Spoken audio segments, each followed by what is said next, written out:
This is BTV.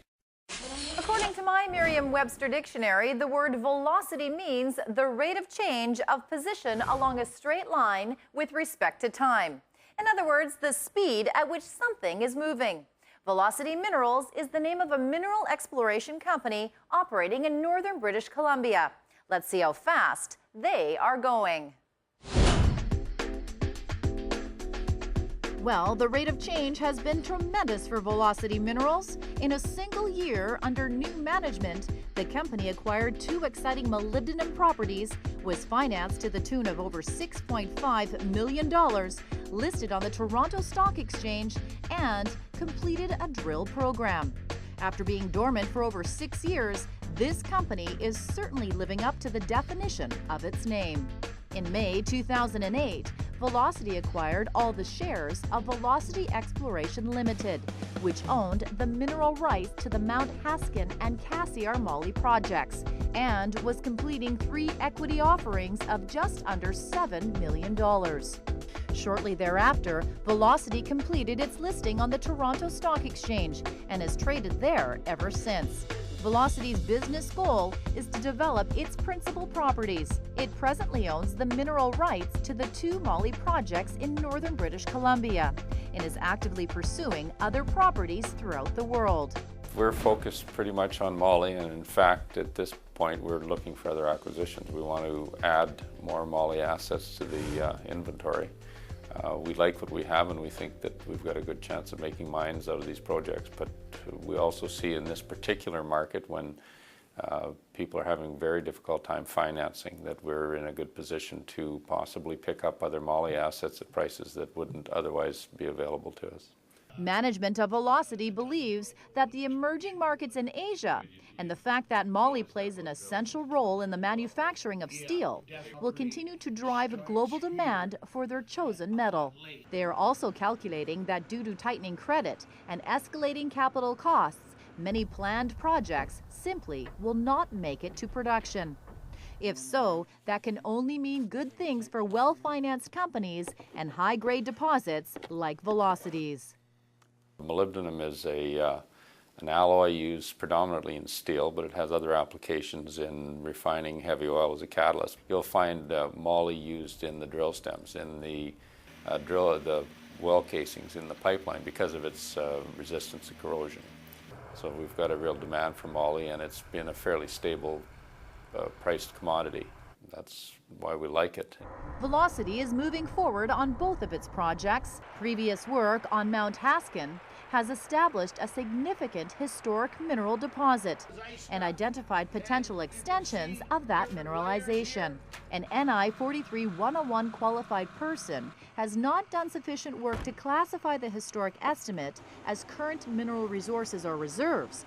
So this past summer, the company began an aggressive drilling program, which will be continued next spring to confirm the historic data and explore the potential mineralization trends. This year's drilling encountered high grades of moly. And here we have a deposit that was first discovered because of outcropping massive sulfide skarn mineralization. And near this skarn mineralization, it was eventually realized that there was a molybdenum deposit. That deposit was partially explored in the late 60s, and again, it was looked at in the 90s, and now we feel that we are at that stage where these deposits usually need to have 2 or 3 good looks at them before they're actually exploited and even completely delineated. So we're at that stage right now. We know something's here. At Cassiar Moly, previous work, again while not sufficient to result any resource estimates, has discovered several high-grade occurrences as high as 3.6 moly on surface and 2.5% moly underground. The quoted assays have not been verified by an NI 43-101 qualified person. Current recommendations are for an exploration program to determine the dimensions of the mineral zones, which management expects to follow with the drilling program.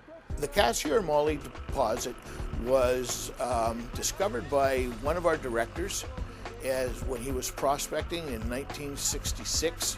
and he has kept that property on and off for the last 40-some years. The initial explorers decided, because of its kind of situation on a mountainside, that they would drive a tunnel. And this tunnel that was driven into the mountain at Cassiar Moly is about over 1 kilometer in length. We are reopening that old tunnel. We're going to return in the spring of 2009 and go through this ice, which is pretty well come up to about 5.5 feet, and it runs for a couple of 100 feet back into the tunnel. And that time we're going to set up some big heaters and blow air in here also, which will help melt it and drill it. The company has a skilled management team with experience in both the mining industry and public financial markets. Velocity is in a position to take advantage of the fact that many smaller companies cannot get financed. Members of the Velocity team include investors who could be future purchasers or joint venture partners. Part of our financing originally came from some Korean investors, and one of those investors joined our board, and is in fact, in addition to other things, is in the business of importing moly into Korea. We're not far from Stewart and a deep water port to ship. Velocity's credentials have earned good respect within the resource community. And their properties? It's very well located. You can have a small high-grade deposit, but if it's off in the boondocks without infrastructure and without access, it's very expensive to develop. There's a lot to be said for being located near Cassiar, which actually has a history of mining and has a very good road infrastructure. The Cassiar Highway was actually built to move concentrate from Cassiar down to Stewart. Yeah, we have very good community relations with the local Casca natives out of Good Hope Lake. My relation personally with the chief has been that we've worked together for probably over 15 or 20 years. I've also worked with other members of the community. I'm pretty kind of cognizant of opportunities that are in there, and there is a pretty good workforce now in the northern parts of our province, and they would be able to literally drive to work every morning and drive home at night if we get that mine up and running. And in these difficult market times, it is good to be debt-free.